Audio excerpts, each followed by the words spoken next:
Laga pertama playoff Liga Champions Asia antara Bali United dan PSM Makassar, ternyata memunculkan banyak pertanyaan. Cemerlang di babak pertama, kenapa Bali United malah terjungkal di babak kedua? Apakah pelatih Bali United Stefano Kugura memang hanya punya satu taktik? Bagaimana pelatih PSM Makassar Bernardo Tavares bisa begitu mudah membalikkan taktik Bali United? Bali United berhasil unggul dulu di menit 14 lewat gol yang dibuat oleh Irfan Jaya. Kemudian di menit 69 babak kedua, tiba-tiba Ilyas Pasojevic melakukan gol bunuh diri, sekaligus menutup skor akhir menjadi 1-1. Di awal Bernardo Tavares menyiapkan skema bertahan yang menunggu di area tengah, dengan di depan ada 2 striker, yang di belakangnya ada 3 pemain tengah, dan kemudian 5 pemain di belakang. Perlu diketahui jika di skema ini gak memakai winger, sehingga di awal area samping akan selalu kosong. Lalu bagaimana respon Bali United dengan strategi bertahan PSM ini? Dari situasi inilah Stefano Kugura menyiapkan taktik menyerangnya. Dia hanya memakai satu pivot di tengah yaitu Brawan Nouri. Sedangkan 2 pemain tengah lain yaitu Eber Bessa dan Sidik Sainima akan naik dan lebih cenderung ke arah sayap. Setelahnya fullback Bali United akan mulai naik, memanfaatkan area sayap depan PSM yang memang kosong. Dia akan berkombinasi bertiga dengan winger dan gelandang serang di depannya, untuk melakukan penetrasi.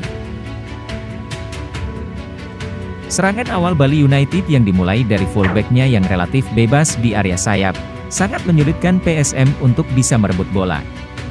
Penjagaan terhadap Brawan Nouri juga cukup longgar, sehingga pivot Bali United ini cukup mudah mengatur serangan. PSM pun jadi hampir gak mendapatkan kesempatan menyerang. Peluang demi peluang didapatkan oleh tim tuan rumah.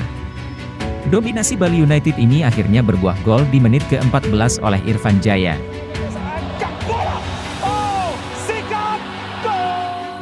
Tapi rupanya Bernardo Tavares udah tahu benar taktik Stefano Kugura di babak pertama, dan apa inti masalah yang dihadapi timnya. Dia pun lantas melakukan perubahan untuk membenahi cara bertahan PSM di babak kedua. Sekarang pressing oleh satu gelandang akan lebih cepat dilakukan, bahkan ketika bola masih di area lawan, kepada fullback Bali United yang menerima bola di samping. Selain itu, salah satu dari pemain depan kali ini diperintahkan mengawal Brawan Nouri dengan sangat ketat. Ternyata perubahan cara pressing ini berhasil membuat pemain Bali United panik, dan sekarang jadi lebih sering kehilangan bola. Kepanikan Bali United saat fullbacknya di-pressing lebih awal, dan juga saat ruangan Brawan Nouri terus dibatasi, ternyata terus terjadi. Bali United pun sekarang jadi sangat kesulitan untuk membangun serangan. Sering terputusnya serangan Bali United ini mulai memberi kesempatan PSM untuk menyerang. Bernardo Tavares lantas melakukan perubahan lagi, yang kali ini untuk mempertajam lini depan. Striker baru Adilson da Silva dimasukkan, untuk berduet dengan Everton di lini depan. Perubahan ini diikuti Willian Pluim yang sekarang turun menjadi gelandang serang.